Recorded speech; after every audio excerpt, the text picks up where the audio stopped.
Welcome back to episode 5 of the Print on Demand Playbook podcast. I'm Kerry here with my co-host Adrian, and today we're diving into choosing a niche, what the heck is a niche, and some frameworks and formulas on how you can choose a niche that you're going to love and is going to be super profitable.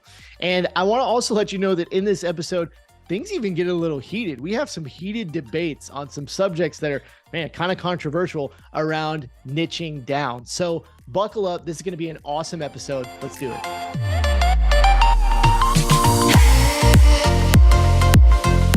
Adrian, what's going on, man?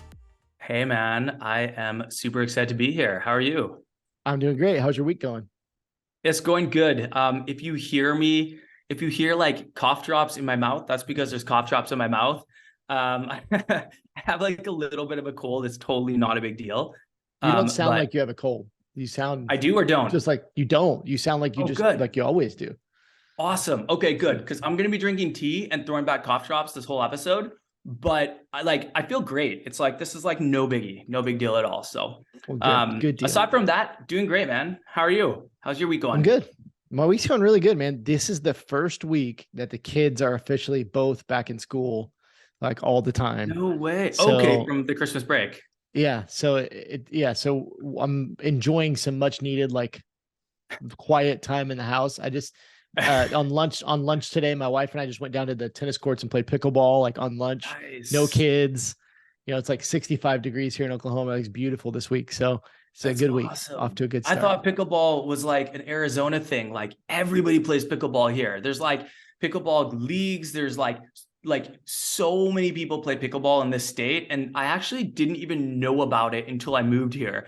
Apparently, I guess it's everywhere. Apparently it's the fastest growing sport, like either in the United States or in the world, one of the two. Like it's like the fastest growing sport in the US or something like that. Yeah.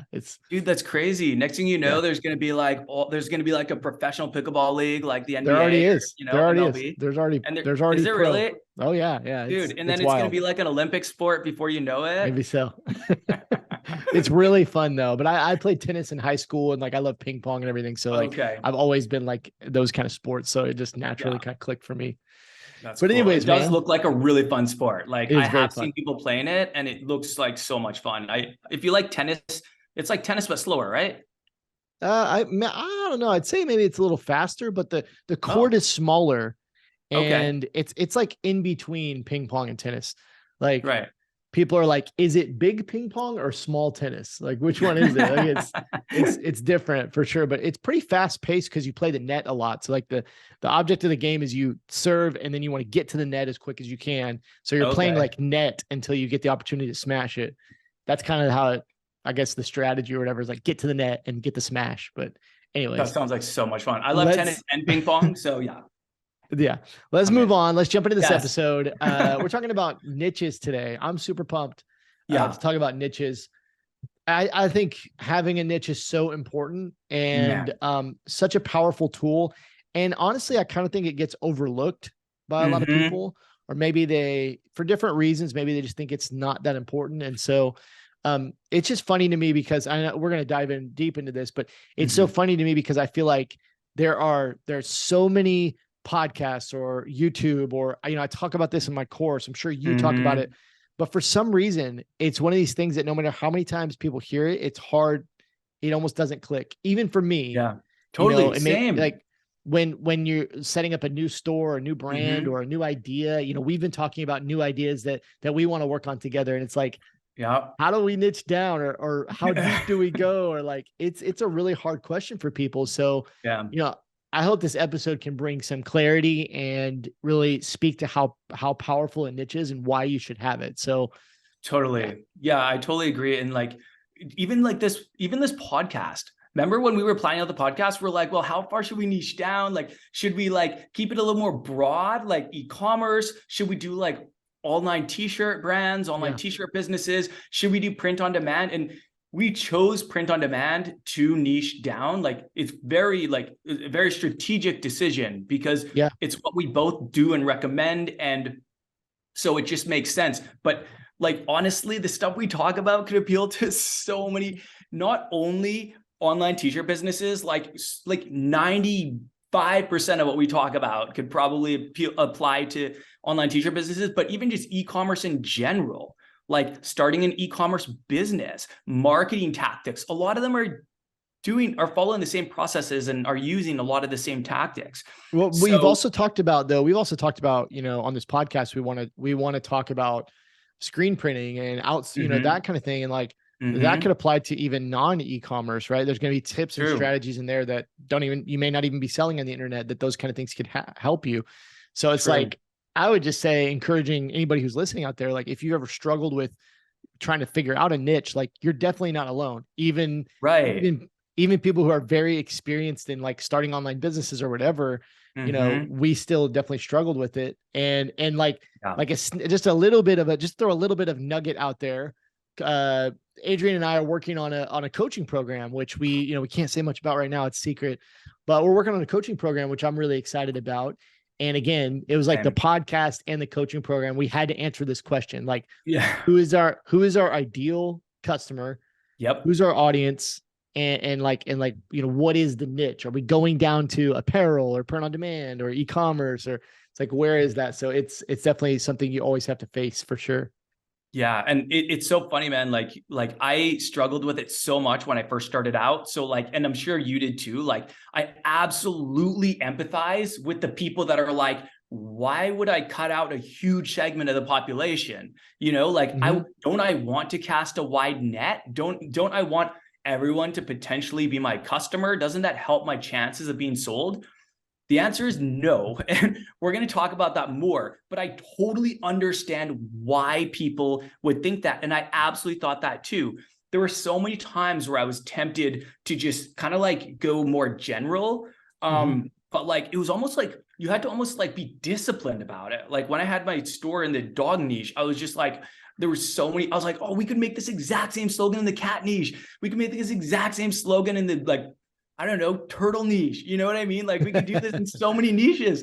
And it was so like tempting, but like, I was like, no, like you need to harness all that energy into just creating more designs for your niche, because, a target audience, usually a target audience for dogs is a little bit different than a target audience for cows or something like that, right? And if you're like building up all this traffic of dog lovers, and then all of a sudden you start dropping all these cow things, they're gonna be like, wait, is this like a general store? Like, I don't get it. Like, I thought this was like for dog lovers or something like that.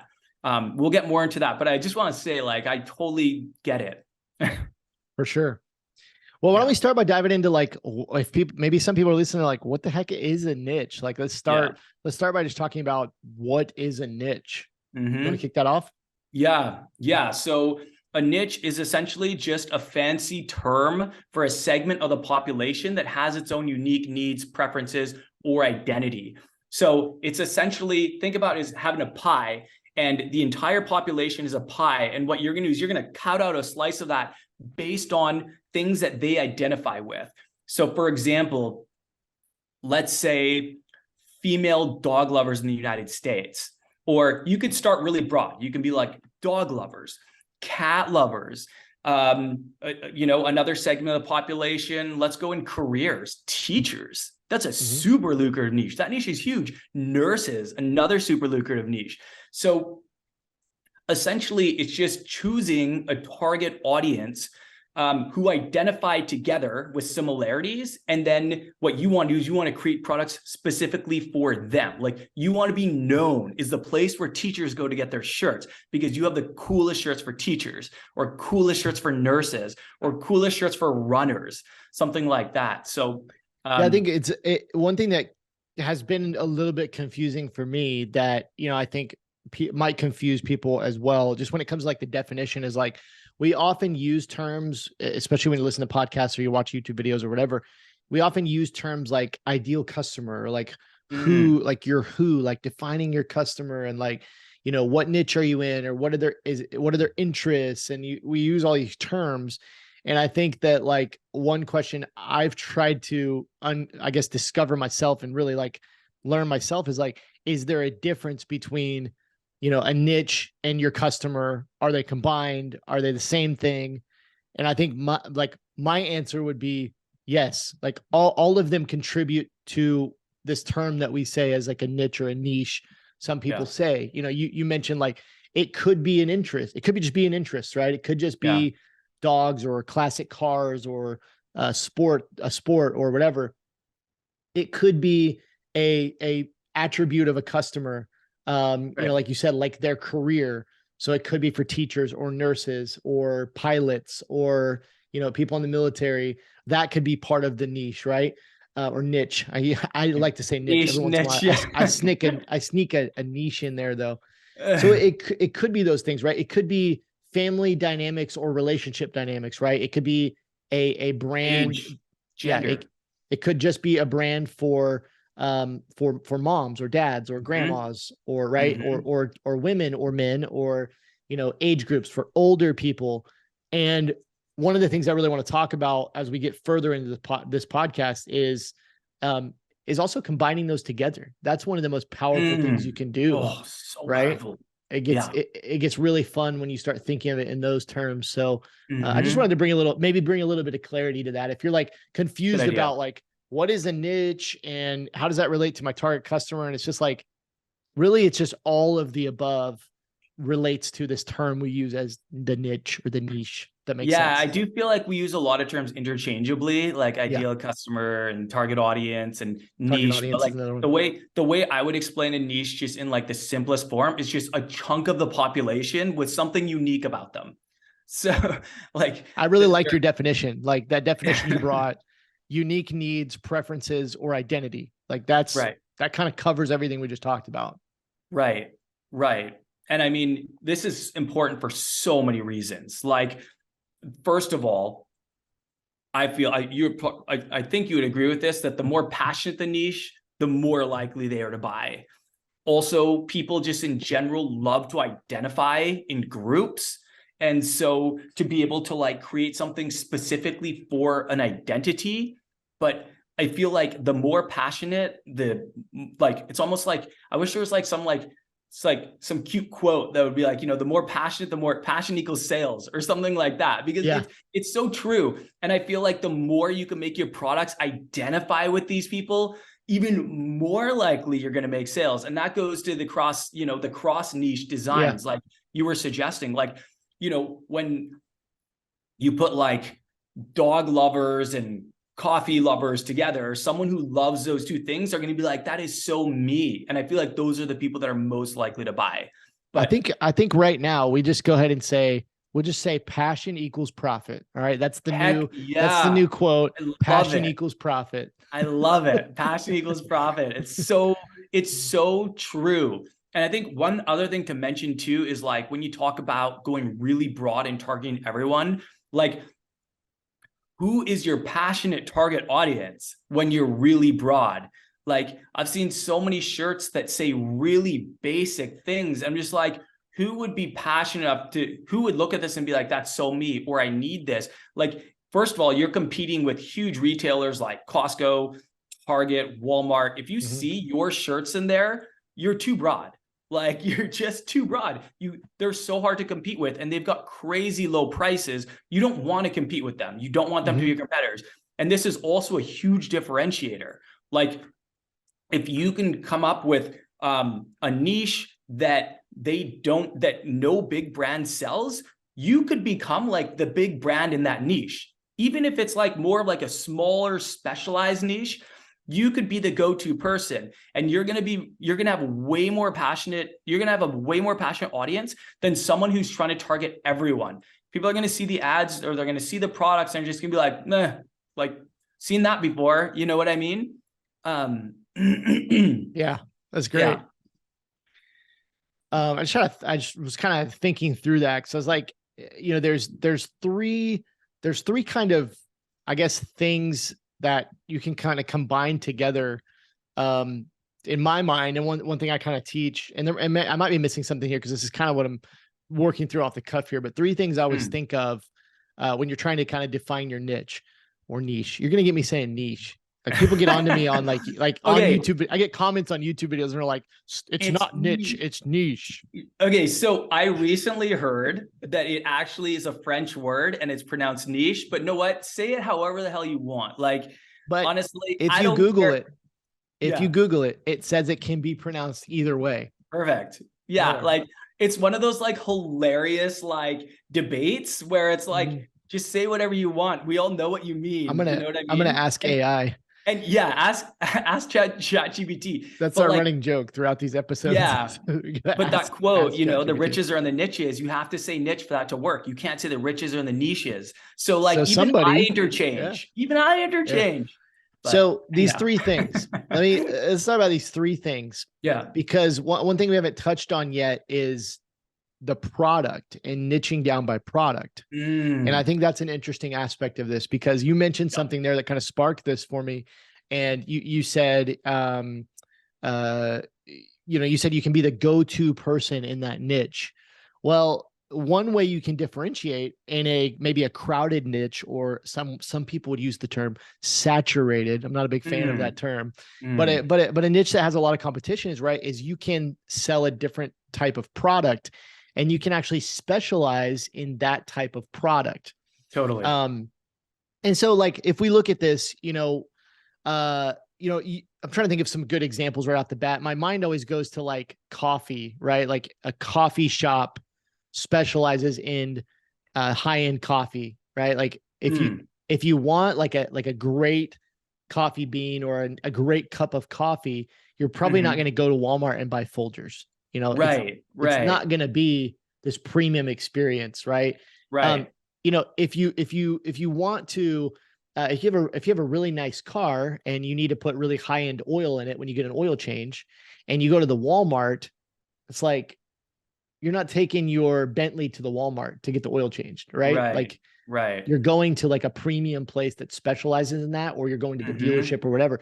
But maybe those aren't the best examples, but specializing in a certain type of product. So what I mean by that is, let's say you're in the dog niche and there's just a bajillion t-shirt brands. It's like, okay, I'm going to go create a mug brand, and we're going to specialize in mugs for dog lovers. We're going to specialize in hats for dog lovers, right? And you can carve out your own unique, niche there by product, right? And so combining that with an interest, like we've been talking about, could be anything: surfing, running, sewing. I mean, we just talked about pickleball, right? Like, hey, I need some pickleball t-shirts. Pickleball enthusiasts. Right. And then combining that with who the customer is.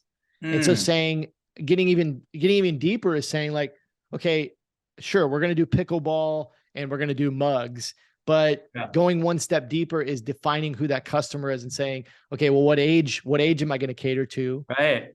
Where are they going to be located? That's another one that I really love is niching down by location, right? That helps you get to a more specialized set of the population, their portion of the population. What are their what's their family dynamics like? What is their occupation, right? Thinking about those things. And so it's this combo of product, interest, and customer that can be a really powerful combo to come up with something unique, right? Yeah. No, I completely agree. And going off of the product thing, like kind of like one thing I want to say is like, a lot of businesses start out very specific, and then as they grow, they start branching out from there. And I actually think that that's a good way to go, because first, like, get known for something. Be like the place for coffee lovers to get funny mugs, and then expand out into shirts and hats and all these other things. And those, you'll have a huge audience, and they're coffee lovers, and you can create all these other things, right? But like, if you can be known for something and niche down, I'm not opposed to people getting a little more, like dropping a bit more general designs, or kind of like expanding their product selection over time as they get more like known and mature, as they grow their audience and stuff. But I do think that like it's most important out of the gate, because that is what's going to differentiate you from like every other dog company out there. And that is, I was in that niche. It's extremely competitive. And you know what? If I went back, I probably would have actually niched down a layer deeper and gone to a specific breed. So I've talked to you about this before. Like you, instead of having a broad dog lovers brand, you could be like the brand for corgi lovers, and every shirt every coffee mug, every hoodie, everything is about corgi lovers. That is going to be much more attractive to corgi owners, all the corgi owners out there, than one that just says dog. Not that those won't be funny and they won't think they're funny, but like getting more specific, again, it's like passion equals profits. You know what I mean? When you're getting more specific, like to their specific breed, someone would way rather prefer to wear, I think, a shirt that says corgis make me happy, you not so much, versus in general, dogs make me happy, you not so much. You know what I mean? And what you can do, like you can expand that brand over time out to other breeds and stuff like that. But like get known for something, like stick your flag in the ground and say, this is what I'm known for. We're the #1 corgi lovers shop in the world. And then you just think about it. You just think about it as a customer, right? You own a corgi, you love your corgi, you're super passionate about how much you love your corgi. Yeah. Who do you want to buy from? Do you want to buy from doggiesrs.com or do you want to buy from the experts in corgis, right? Like and you want to buy from a business owner that's also passionate about the thing that you're passionate about, right? Like I'm going to go there. I'm going to support that business instead of going down to Walmart and just buying like doggy lovers, t-shirt, right? Like, so I think there's a lot of power in that, and just being able to make that connection with, the customer that likes that specific niche, that specific thing. Right. And it allows you to speak their language. And that's something I want to expand on more is like, you will often hear the marketing gurus, the marketing geniuses say, like, when you're writing copy or when you're selling, right. And when you're writing ads and these kind of things, like you want to say the things in those ads that your customer is thinking when they're laying at bed at night. Like you want to get into their head. And so when you go into a specific niche, there is most every time there's going to be specific things that only people that are passionate about that niche are going to know, are going to say, terms that they're going to use, all these kind of things, right? That you have to be in tune with. And the better you can use those terms, use that language, the easier you can get the sale, because you're going to be able to make the connection right away, as opposed to being this broad, just for everybody. You're not going to have any specific marketing language that's going to resonate with people. Right. And it's not just the products, it's the content too. Like think about how much easier it will be to 100%. Get followers when you're throwing out corgi specific content. Like it's one thing, like, a lot of dog lovers are probably following like 20 dog lover brands. So it's going to be harder to get them to follow another dog lover brand. But if they own corgis and they're only following broad dog lover brands, and then they see this one, like ilovecorgis.com or whatever, all of a sudden that's going to catch their eye. And then you can put all this content specific to corgi. I don't know anything about corgis, but it's like, you could put out content like 10 tips to keep your corgi healthy, or like common conditions that corgis experience as they age, or like the perfect food for corgis, or all these things specifically to corgis. And like, think of how much more value they're going to get out of that community than one that's just a general dog community. Not only are there way less corgi specific communities than dog communities, but everything is going to be about corgis. Like when they're scrolling down their feed on social media, if they see a corgi, that's probably going to stop them. That's probably going to stop their scroll. 100%. Whereas if they see a dog, the algorithm has probably matured so much that all it shows them is dog stuff. I know that's with my wife. Like all she sees is animal posts. All I see is motivational posts. Like when I go down like Instagram Reels, it's all motivational stuff. Hers is all animals. I'm like, man, this algorithm's insane. It's like, I've never seen I never see animal posts. But like, if Facebook, Instagram, TikTok knows that they're a corgi lover, your content is more likely to get in front of those people. And if they see a corgi as opposed to a pit bull, and they're a corgi owner and or lover, they're way more likely to stop and look at your stuff. So you can add so much more value on the content level, which is going to get them more likely to follow you, subscribe to your email. You could even do like, if you want to get like, you could even do like meetups for corgi lovers in your area, where if you live in a big city where, you create this community where you actually plan activities and stuff. And then you're known as like the corgi king or queen. You know what I mean? Yeah, for sure. So one of the questions I get a lot to kind of lean into this from people that, follow me on whatever, YouTube or wherever, one of the questions I get a lot is like, and I want to ask you this, is like, Adrian, can I build a broad store and then just like put all these niches in it to where I'm like still niching down, but I I have all the niches in there. Mm-hmm. And my response is like, and not to be harsh, but I'm just like, you're missing the whole point here. Right. Like that's literally what we're telling you not to do. You know what I mean? Like that kind of defeats the whole purpose of niching down, right? Is that you want to be this known for this specific passion and those, but I get that question so many times because I think people's thinking is just like, I'm still niching down, but like, I want to be able to include all these other things. What are the drawbacks of that? Or like, how do you see that? Yeah. So general stores, that doesn't mean everybody's your customer. If someone said, oh, I want to niche down, but I want to have like 10 niches in my store, I'm like, that's a general store. That's a store with 10 different niches. One, how are you going to get passionate people to follow you when you're trying to appeal to 10 different audiences? And secondly, it's going to be so hard to run ads because you're going to be running ads. The algorithm's not going to know where to send people because you've got so many different unrelated products or, all these different niches. So it could make it, I feel like you're putting yourself at a disadvantage and it's going to be a struggle for you. Like what I would say is start with one niche, develop that niche, build up the audience, and then over time as you grow, like there's more than enough people in the corgi lover niche to make a successful business, in my opinion. I think you could make a very successful business just targeting corgi lovers. And there's always new corgi owners. Like there's literally always people getting corgis. There's always new corgis coming. You know what I mean? And always new corgi owners. So like, this is like a niche that's not like, it's not like they fizzle out. Like this is like an evergreen niche.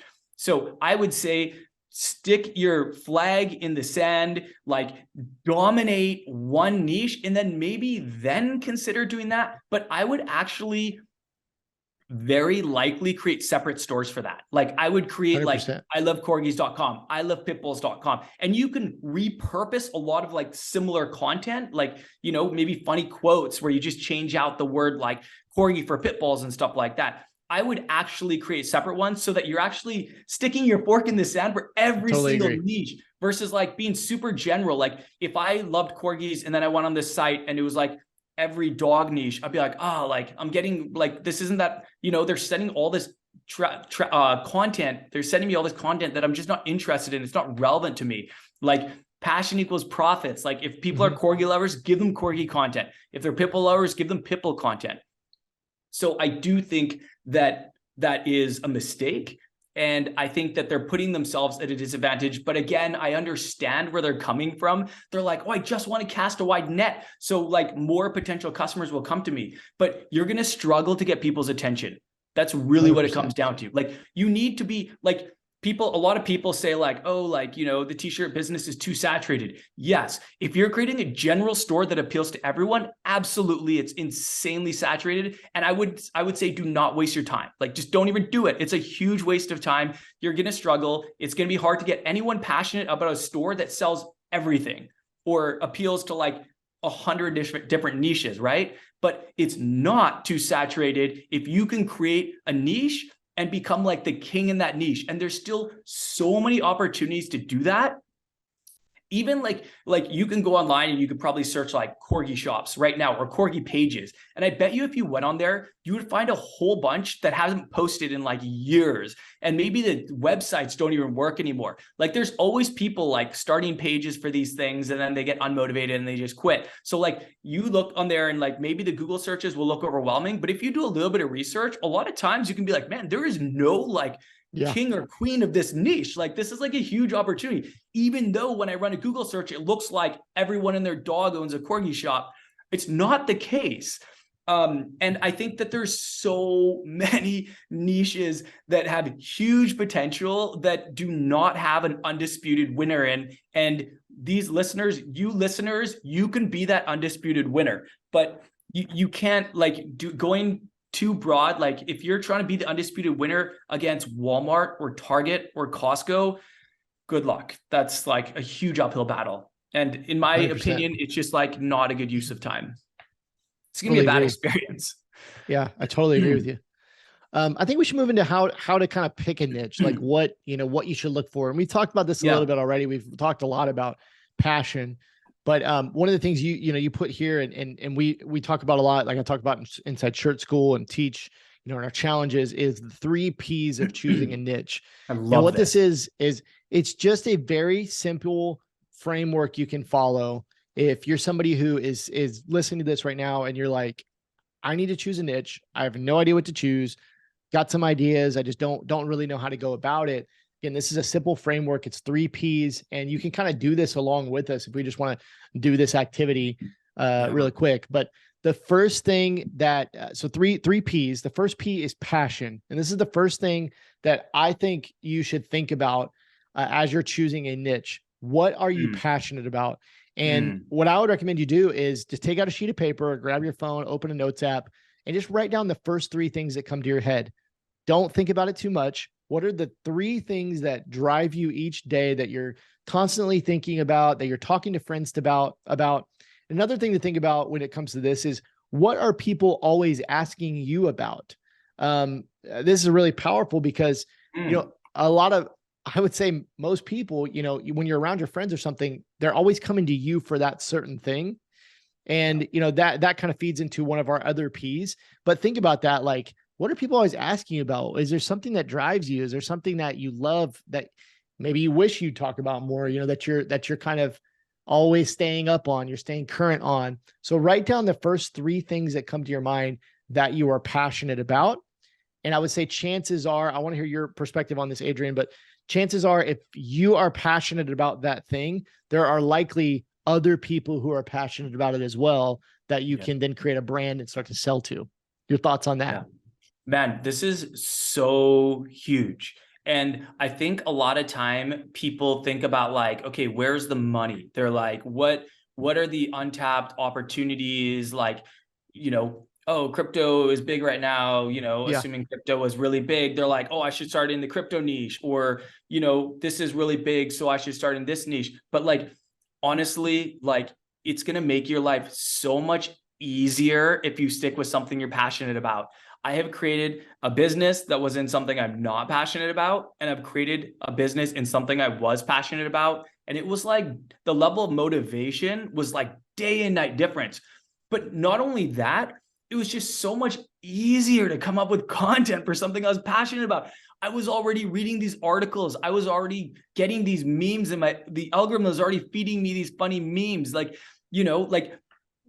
I already spoke the language of the niche. I already knew kind of like the ideal target audience, because I was one of them. And I was friends with people in that niche. Like, it made it so much easier on so many levels. Like, one, like, you are the target audience. You can literally like look around at what you're buying and be like, oh, hey, I could create this. Like, I bought this. My friends wear this brand. Like, I could create like a competing brand to this or something like that.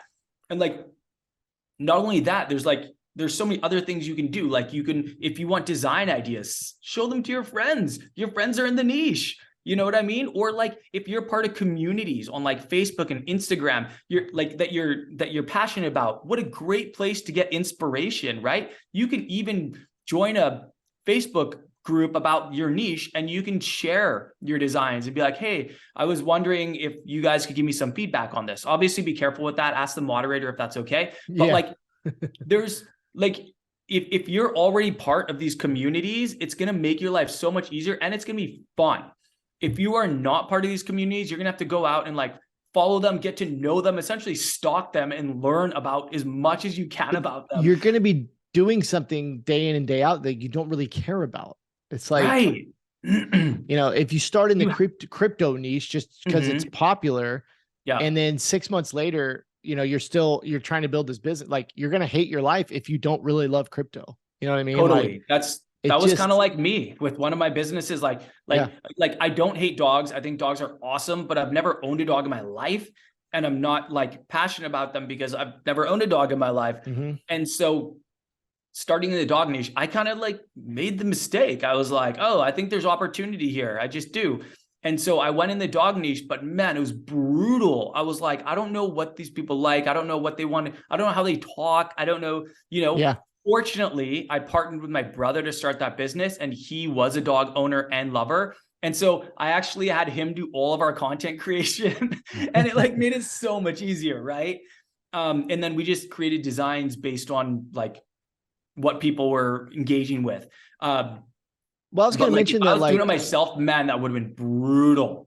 Brutal. Yeah. I was going to mention that, like, you know, and it's one thing if, first of all, let's just hypothetically say, you know, you've had a ton of success, you have some money in the bank, you want to invest in something like this, and you know, you there's a startup and you say, I don't know anything about that, but I'm gonna put money into it to invest into it. Like that's a lot different than what we're talking about of going and starting for a lot of you guys, your first online business, maybe your first business in general, right? That's different when it's more hands off. And kind of like you said, is like, let's just say you have some money saved up or whatever, and you have a friend that's super passionate about something and you want to like partner with them and they're going to be the person that's super passionate about that. And for you, it's just a money making play. Yeah. Like that's very different from what we're talking about, right? Like this, for most people, this is going to be that solopreneur type thing. Maybe you have a small team once your sales start growing, but it's going to be a day in and day out niche that you're going to have to get up and you're going to have to work on. And you want to pick something that you enjoy, that you love, that you can buy into yourself, not just doing it for the money. You know, I just think doing something you're passionate about is like, you just have to, you know, it just makes your life so much easier and it's fun. Like you have to have fun doing this. Like if you're not having fun doing this, who's going to give up first? The person who's like, I love corgis and I have a brand all about loving corgis, versus someone who's like, I hate horses. I've never had a horse. I know nothing about them. And I have a brand about horses. Who do you think is like significantly more likely to give up sooner? And that is one of the number one reasons we see print on demand businesses. I don't even like to use the word fail. They just give up. Like they quit. Like you only fail if you quit, and they quit. So I guess by definition, they fail. But like, if you're actually passionate about the niche, you're going to ride it out. And like a lot of times, you know, I heard a really good quote recently that says like perseverance is a great substitute for, what was it? Perseverance is a great substitute for talent. And like, it's kind of like if you're in, if you love corgis and you have this corgi brand, you're going to persevere when times are tough, because you're gonna be like, I like this stuff anyways. You know what I mean? Whereas these people are like, oh, these damn horse lovers, they just don't like my stuff. I hate horses. I'm out, you know? Yeah. All right, let's rock and roll through these last two P's. Sorry, go ahead. Let's rock and roll through these last two P's. Yeah. We can talk about passion all day. The second one is proficiency. It's what are you proficient in? And I think whoever came up with this was just trying to come up with like a fancy word for like, what do you know a lot about? So we said proficient. We got to make it, it's got to be a P because it's the three P's. Of course, okay? The three P's. So, yeah. What do you know a lot about? What are you proficient in? Now, you don't need to be an expert. And that, I'm really glad you put that in here, Adrian. Like, you don't need to be an expert in this, but in order to be in a niche and actually speak the language and all that kind of stuff, you probably need to know a little bit about it, right? Like, you need to kind of be able to speak that language, and some of that can be learned. But this is a great, it's a great way to kind of pick the niche that you want to go into, is by thinking about the things that you are proficient in. So when you start, you write down 2, 3, 4 things that you're passionate about, right? What things come to mind? You might say, man, I love lifting weights. I love doing CrossFit. I love my dog. I love, football. Like, you write down these things that you're passionate about.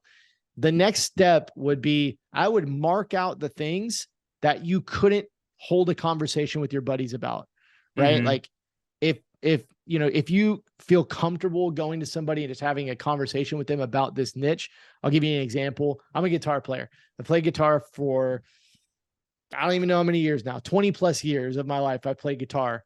I could hold a conversation with anybody about like deep guitar things, that if I talk to you right now, you'd have no clue what I'm talking about if you don't play guitar. But I can talk to you about effects pedals. I can talk to you about amps and different models of guitar and techniques and all these different things, right? So that would be on my list and would be something that I would say, man, I'm passionate about guitars, but I could also talk to people about it, hold a conversation. I could probably teach you something about it.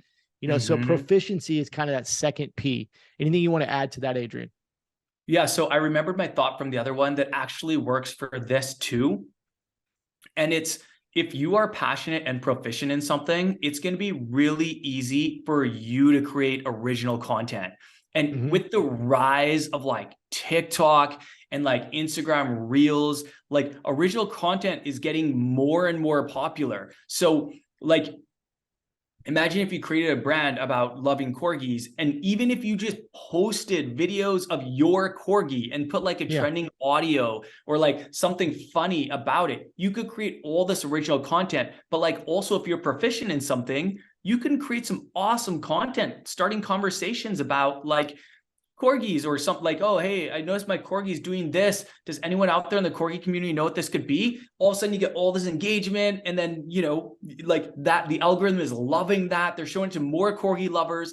And I just feel like with the rise of the user generated content creator, and the rise of like all these platforms and the micro video, I think that this also puts you at a huge advantage. 100%. So yeah, but I totally agree. Like, there's so many things you could say you're passionate about, but you might not be proficient in. You know what I mean? Yeah, so I love 100%. that. Is like, essentially you create this big list with passion, then you drop a couple of those, and then you're like, okay, I got the passion and the proficiency. And then number 3, which you're going to say in a sec, you're like, okay, that one I think has potential. And then all of a sudden you narrow it down to like just a couple of things, and it like becomes like almost like a no-brainer. So good. So good. I'll hit the last P. The last P is profitable. What is profitable?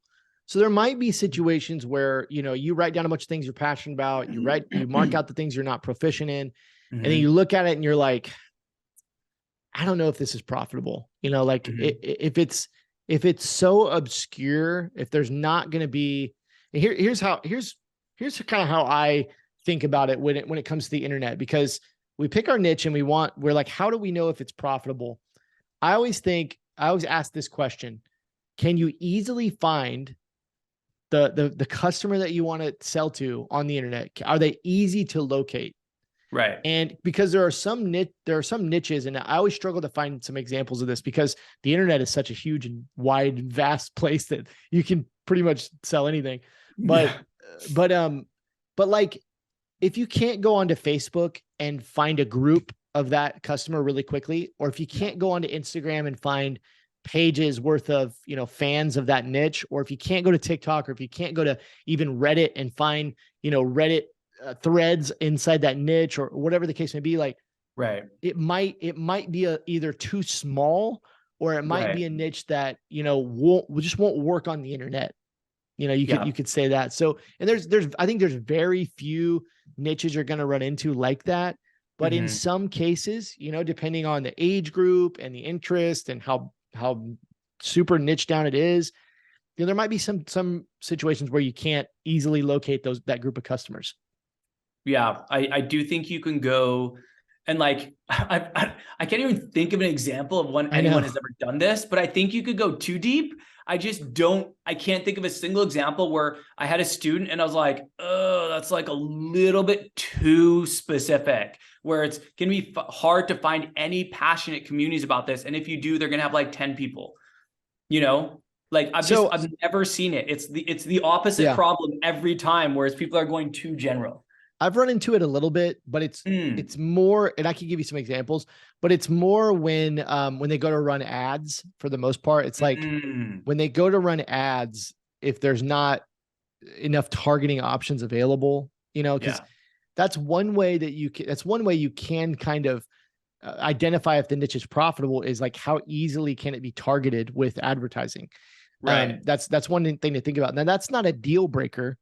But when you go to try to scale your business, and I think we kind of both agree that, you probably shouldn't start with ads in most cases. You should do some organic activity. I think that's kind of the page you're on too. Yeah. But when you go to scale your business, if you can't directly target people that are interested in that thing, or meet the criteria, age group, whatever, it can make it a little more difficult. So like, one I ran into a little more recently was, on Facebook, they've taken pretty much all of the Christian interests out of there. And so like brands that want to sell any kind of in the Christian niche, like you have to like go around it. You have to like target like positive and motivational things instead of like where you used to be able to target like a specific church or a pastor or a ministry or like, you know, even interests just like Jesus. Like you can't put that in anymore. It's really weird. Yeah. But that's so one weird. that has kind of gone away. So, you know, I do think there's situations where you run into it where it might be, and that's not to say like the Christian niche is like huge, you know, like there's a bajillion really popular brands and there are different ways you can kind of get around that, different strategies you can use. But I have run into it just a couple times where it's kind of hard to find. The other thing I would add is, you know, sometimes what happens is I think people try to combine niches that don't work together, if that makes sense. Yeah. That's maybe something we should dive into. Stuff like that before. And that's usually when they're not proficient or passionate about the niche. Yeah. If they don't identify with it. A lot of people like they'll notice like crossover if they're a part of that niche. Like, for example, I know that wine lovers, a lot of them also love country music. The reason I know that is because my friend started a 6-figure online clothing brand when I started my first online clothing brand. And it was targeting the wine niche, and their bestseller of all time was a design that crossed country music and wine. That was when their brand completely took off. And so like, if I wasn't a wine lover or a country music lover, I wouldn't really think I wouldn't think about that. And they tested a lot of different things to actually find that those two things like crossed over. But if you were part of it, the question I would have for you is, can you create an entire brand around those two things together? I mean, what do you think? They did. Yeah, I do. They did. They created a 6-figure brand and they sold it like within less than 2 years. They sold it. So yeah, you could absolutely create a brand around the wine niche because it's already been done. They proved that it can be done. But could you create a brand around wine and country music together? See. Wine and country music? Like, yeah, you could definitely have designs, right? But like, and maybe it's the way that I teach it is like, I've seen a lot of people that they'll try when they're trying to niche down, they'll try to create that, right? Like, well, I'm going to go wine and country music. You know, I had another lady who did an entire store for people who love to run on the beach with their dog. Okay. Right. Like running with your dog, which I liked it. I was like, okay, you know, I think interesting. I think if they, you know, if the niches like work together really well and there's a big enough group of people, and when I say big enough, it doesn't have to be that big, you know, relative to really big niches, it could be small. But I mean, I'm curious on your thoughts on that. Like I know it's a tough question. I'm hitting you with the hard ones. So is the question, do I think that they could create a brand completely around like wine and country music? Yeah.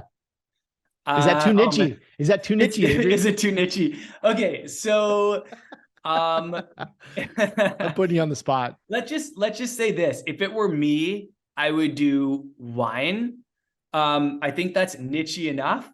And then I would create designs with the cross interests that like they did. I would do what they did. They created a brand specifically for wine. There weren't many wine inspired apparel brands out there.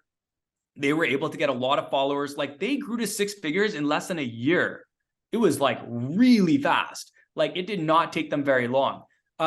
So that's what I would do. I would do like the wine, you know, wine lover niche. And then I would like play around with different interests that I could, you know, that I could cross over with it.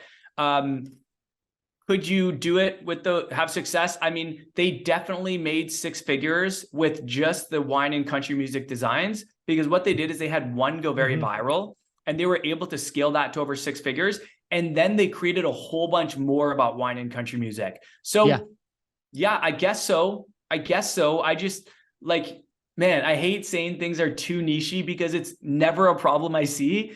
I just see the opposite problem where things are too general. But like, if it were me, I would do the wine niche and I would just cross joint interests with the wine niche, but I would focus on the wine niche. I think that's niche. It definitely it definitely depends on the niches, you know, like it, and that's why I mentioned is like every once in a while I'll come across a store from a student where I look at maybe and usually what it is, they're trying to combine two niches, and it's just like, do those really work together? You know, now if it's something like wine and country music, I'm like, your brand could literally be the countrywinedrinker.com.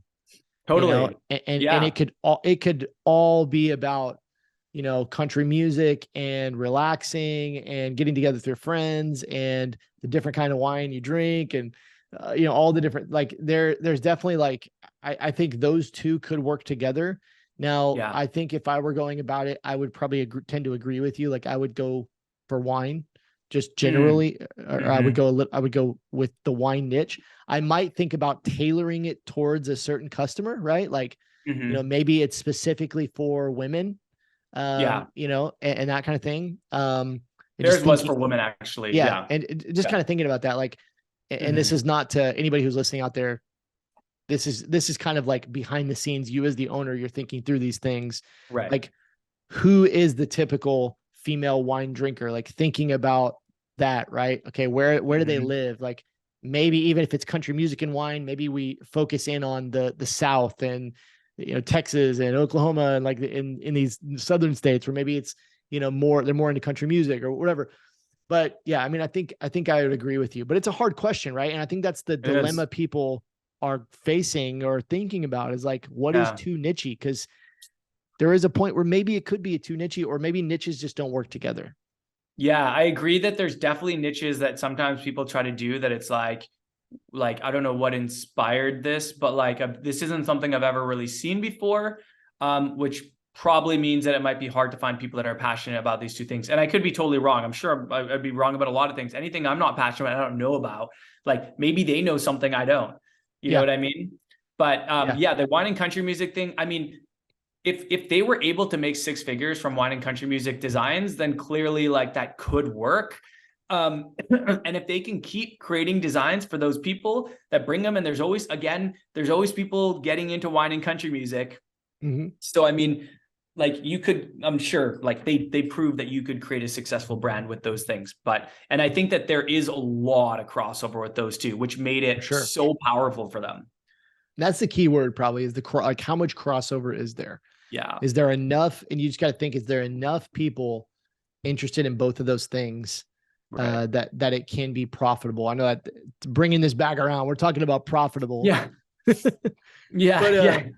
One other thing that I always think about that maybe we can touch on a little bit when you're thinking about, is it profitable, is I think we touched on this maybe in a previous episode, like very briefly. You want to see competition. You want there to be activity and sales and brands in the market.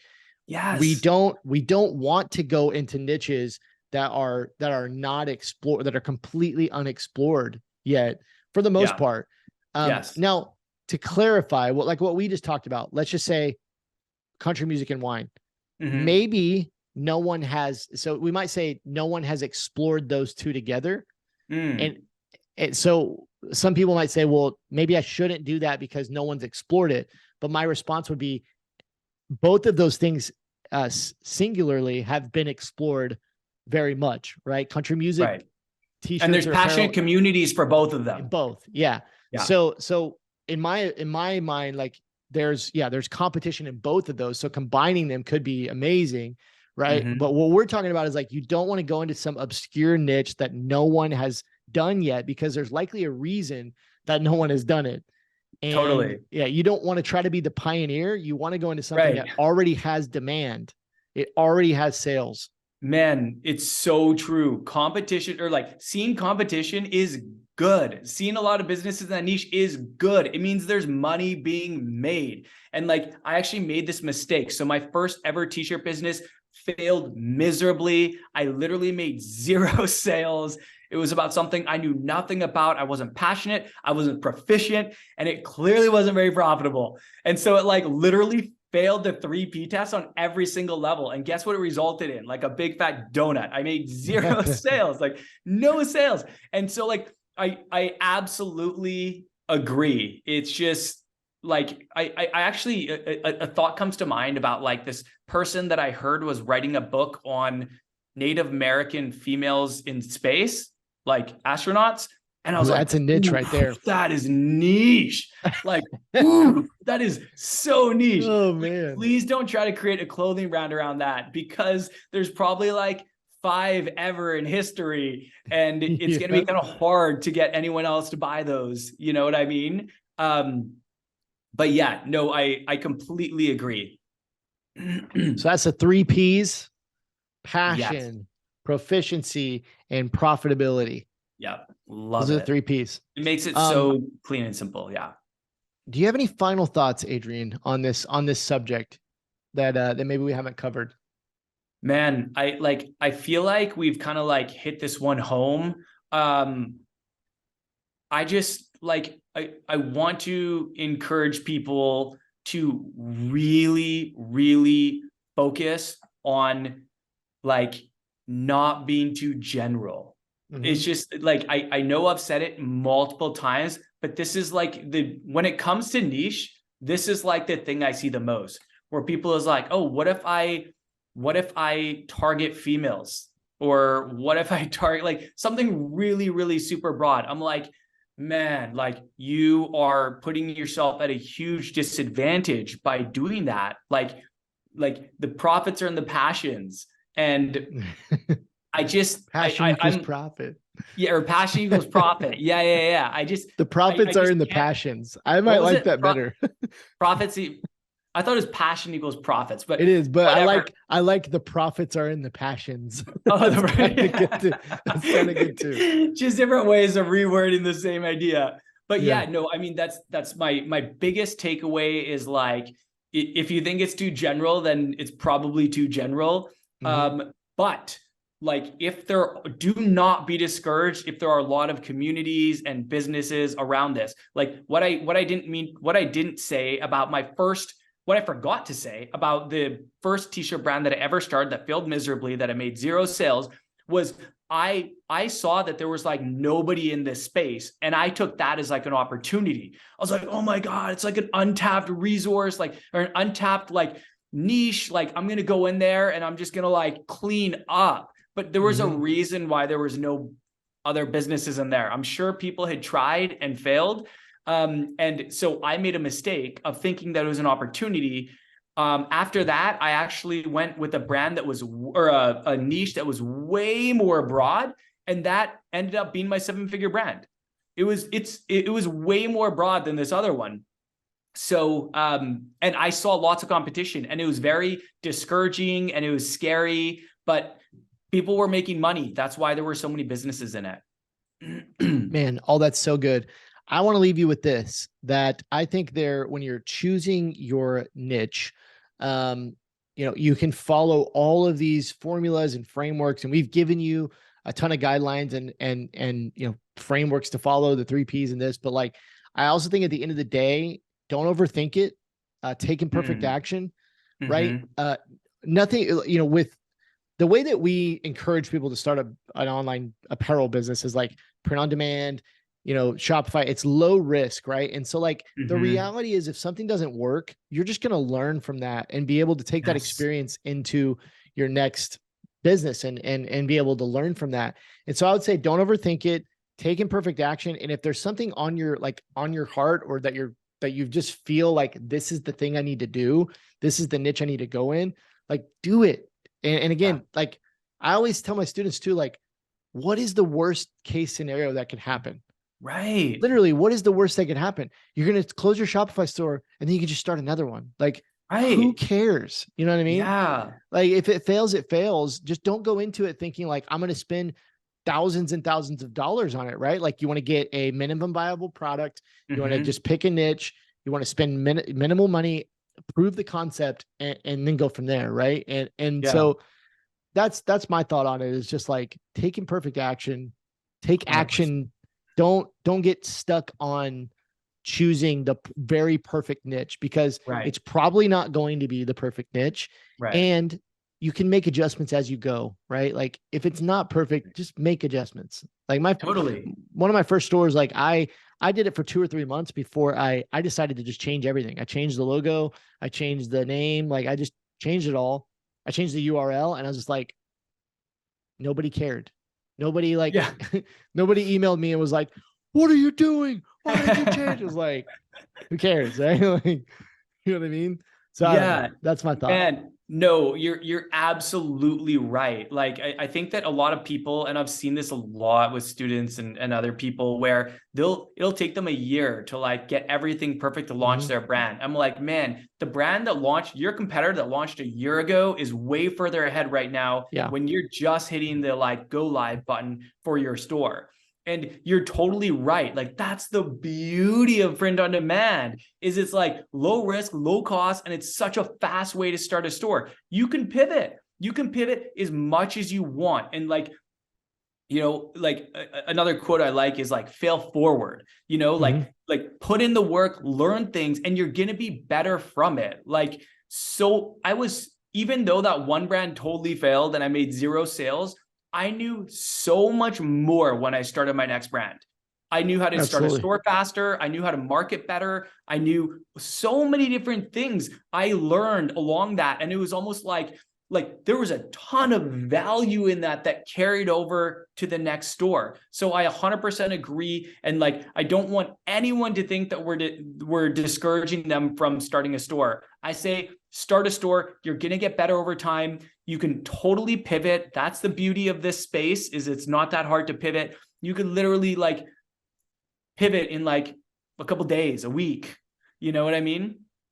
And it's not really going to make much difference at all. Like, you shut down one Shopify store where you were paying $30 a month for, and now you have another Shopify store that you're paying $30 a month for. Yeah. There's not many other costs. So yeah, I 100% agree. Awesome. Hey, thank you guys so much for listening today. That was a great episode. Make sure you niche down. We'll see you in the next one.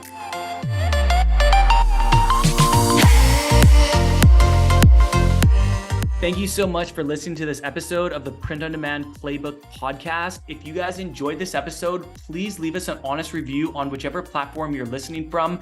Thank you so much again, and we will see you guys soon.